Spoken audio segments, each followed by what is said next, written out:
I have now gone through the process of improving credit scores twice. First my own, then my husband's. I have brought us both up to around 800. He's a little bit under and I'm a little bit above.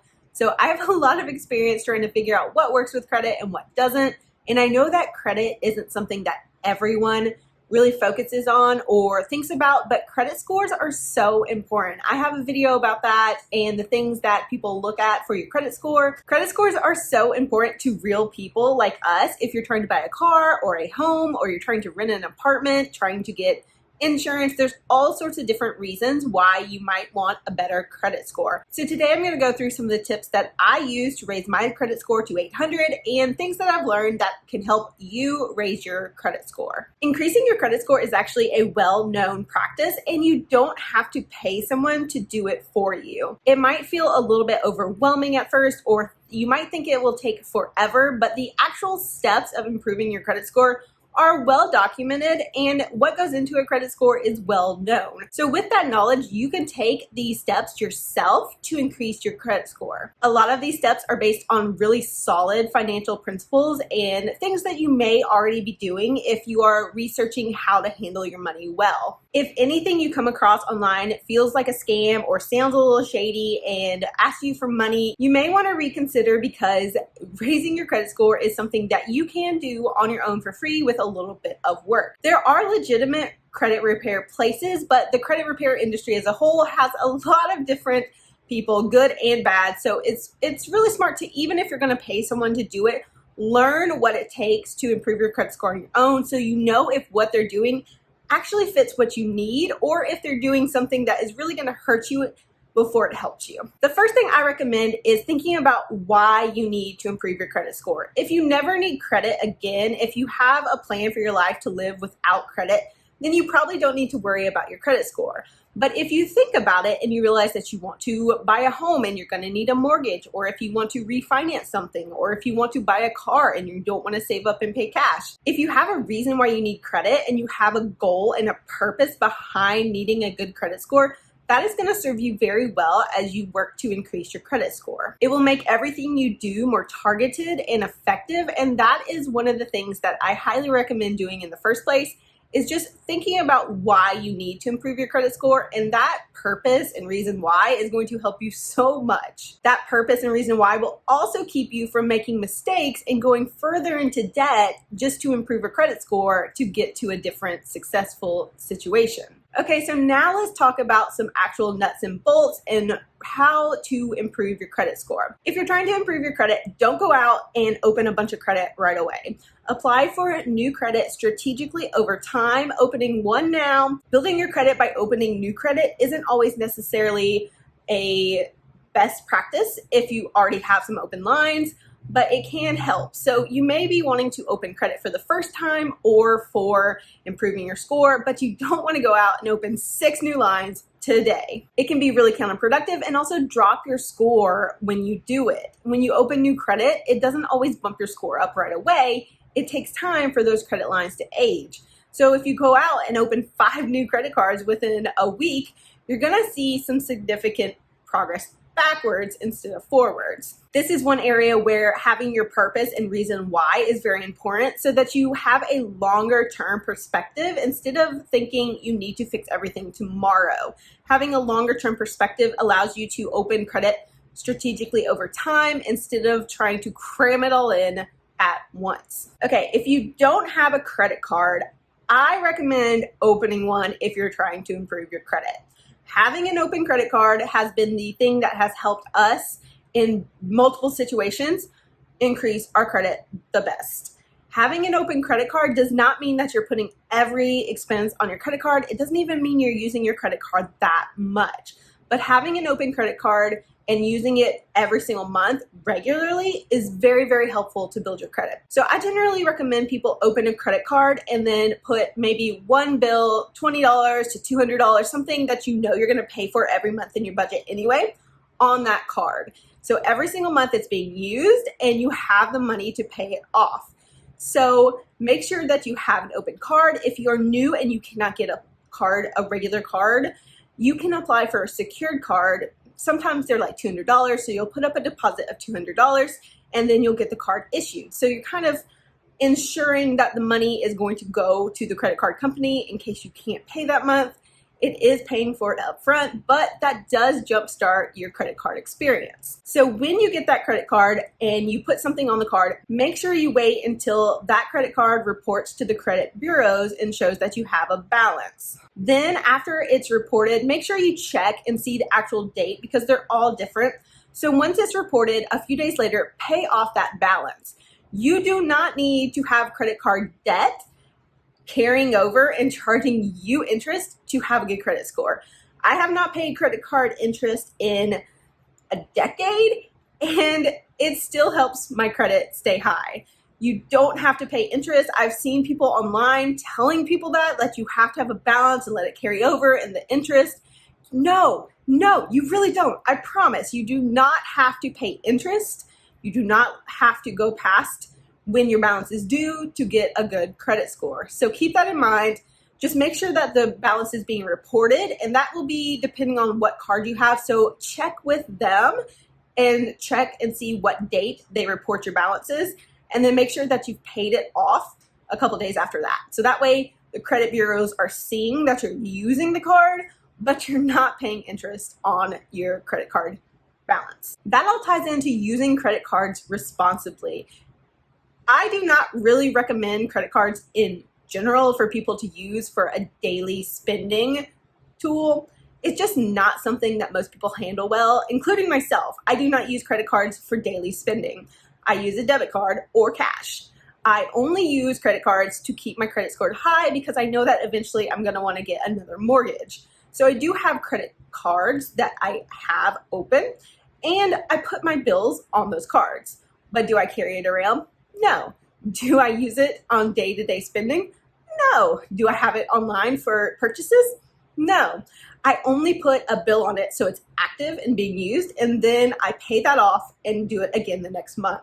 This is so effective for building your credit score, but it's also a trap that people can fall into, thinking that they need to use a credit card to build their credit score. So then they get into credit card debt, and you're being charged 24, 25% interest on your balances when you were just trying to get a better credit score to improve your life.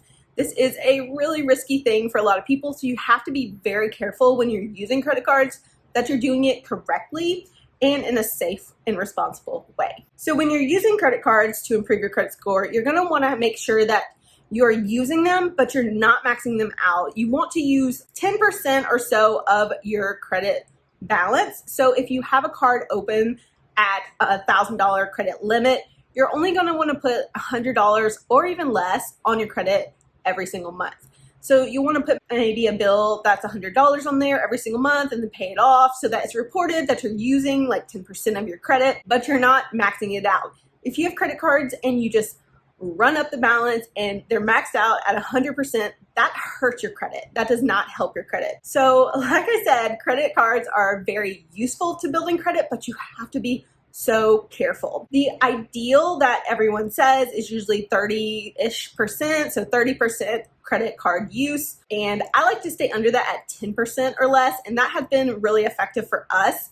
So personally, I never go over about 10% of our credit limit used every single month, and that has been really good. Obviously, we have over 800 credit scores, so I do think it is pretty effective. So one of the major factors of credit score is how much credit you have to use, the full amount versus how much you're using. So like I said, I like to stay in that 10% range, and up to 30% is okay. If you go past 30, it starts to hurt you. But when you're in that 10% range and you don't have a huge credit limit, what you're going to want to do is increase your credit limit. So every so often, every couple months, increase their credit limit. So if you're down here at 10% and you have this much, you're going to want to move that up so you have a lot more limit that you're available than you're using. There are two ways to do that. One is to open a new credit card. That will increase the limit of credit that you have, so you'll have more credit that you could use. Another is to have your existing card, call up the company and ask for a higher credit limit.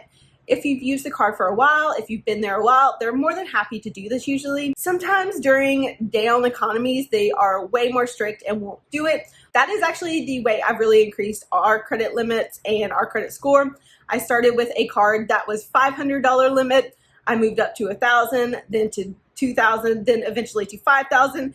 And now my credit card limit is $34,000 for one card. I have a couple different ones, but that one card, I just kept increasing. It was my oldest card, and I just kept increasing the limit whenever they would let me. So that is actually one of the best ways to do it, to have one card, because the longer you have a credit line open, the better it is for your credit score. So that first card, if possible, if it's not a secured card, you're gonna wanna try to increase that credit limit as high as possible. Definitely not gonna wanna use it and max it out. If I had $34,000 in credit card debt right now, I would not have a very good score, but I have a $34,000 limit and I put maybe $300 on it every single month. So it's active and being used, but it's not anywhere near the full limit. Another thing you can do to increase your credit score, of course, is to pay off the debts you already have. When you reduce the high debt load compared to the amount of debt you could take on, that raises your credit score, because that gap in between what you're using and what you could use,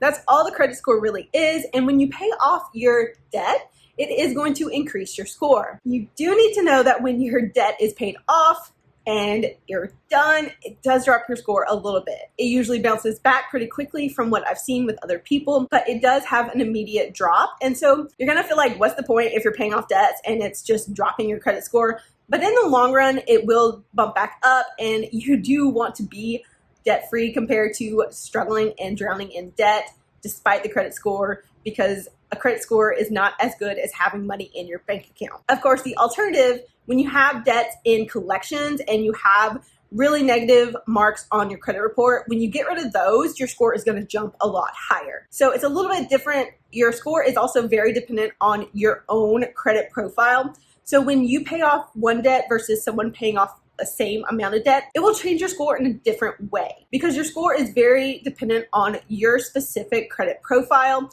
So the length of credit, the types of credit, how many cards and different things you have open, the limit of credit is going to vary between people. So you can't really compare what happens with your credit score versus someone else's, because it's always going to be different. People will do the exact same thing and it will affect their score differently. Okay, so when you are working on your credit score, you're going to want to monitor it, and there are a couple different ways to do that. I use Credit Karma and Credit Sesame and a couple free platforms to monitor credit when I'm just kind of trying to check. And my bank account also offers me a free credit score. These are all based on the Vantage score, so they're not the actual FICO score number that like a mortgage lender is going to see. Vantage scores are good when you are working on getting your credit to raise, because they will show you how it's changing, even if it's not the exact number that the FICO score is. So if you're working on your credit and you know you're going to have a long way to go, I would probably stick with the free tools for a while. But if you want to see your actual scores, you're going to have to use myfico.com. I'll leave a link down below. It is the only place you can see those scores unless you have a lender that will actually show you while you're working on it, which sometimes you can find, sometimes you can't. It really depends. But having MyFICO, it is a paid service, but they are the only ones that have your actual FICO score because they create it. So if you are getting closer to actually applying for credit in a big way, if you're gonna get a car or a mortgage, you probably wanna pay, I think it's like $20 or $30 a month to get your actual FICO score to see where you really are. So there's no surprises when you go to apply for that credit line. But is it necessary in the beginning? No, I don't think so. I think you can really get along with just the free Vantage score, this is my credit score numbers. I do know that people have had their Vantage score, like their Credit Karma score versus their MyFICO score, be off by anywhere from 40 to 100 points. And that can be a big, big difference and change whether you qualify for a mortgage or not. So if you're getting close within 2 to 3 months, I would highly recommend you do spring for the MyFICO and you pay for it, just because it is the only way you're going to know what that actual number is that lenders are going to see. So I do have a referral link down below, so I will make a commission if you sign up with my link. But if not, if you don't want to, just go to myfico.com and use the programs that they offer there. Okay, and the final tip is don't focus too much on the actual score. especially day to day. I am in a lot of Facebook groups where people are panicky because their score will change day to day and they don't know what to do. But honestly, you don't need to focus and stress that much about the day-to-day changes. It's really not necessary. If you are doing the right things, if you're doing things that are financially responsible and you're doing all of the things that you know will improve your credit score, it's gonna work over time. It just might not be the straight line that you think. It might go up and down and down and up and all, things affect it in different ways and you don't have any control over that. I would not monitor it every single day, maybe check in every 2 weeks or a month, and over time evaluate if what you're doing is working or not. Also, there are multiple scores, so depending on what you're applying for, your score is going to be different. So putting all of your eggs in this one score and what it is day to day is really just a useless, fruitless endeavor, and it's just going to stress you out. So don't check it day to day, don't stress about it. If you're doing all the right things, I promise it will go up. I mean, you could even receive different scores on the same day. So trying to pin your hopes and dreams on what your score is at exact moment is really just an effort and fruitless waste of time. I promise it's not worth the energy that you will put into looking at it. Remember that working on your credit report and removing bad items, paying off debt, getting your credit limit higher and your utilization lower, growing that gap in between them, that's what's going to improve your credit score, and that's what you need to focus on. So you don't need to worry about the exact number, you just need to worry about doing the things that will make that happen. So those are my tips on how to improve your credit. I hope this has been helpful for you. If you have any specific questions, let me know in the comments. I did not cover everything you need to know to improve your credit. These are just the things that have worked the best for me. Specifically, using credit cards has really helped me increase my credit, and I don't really even recommend using credit cards day to day, obviously, but they do help when you're needing to improve your credit score. So if you have questions, let me know, and happy credit increasing to you all.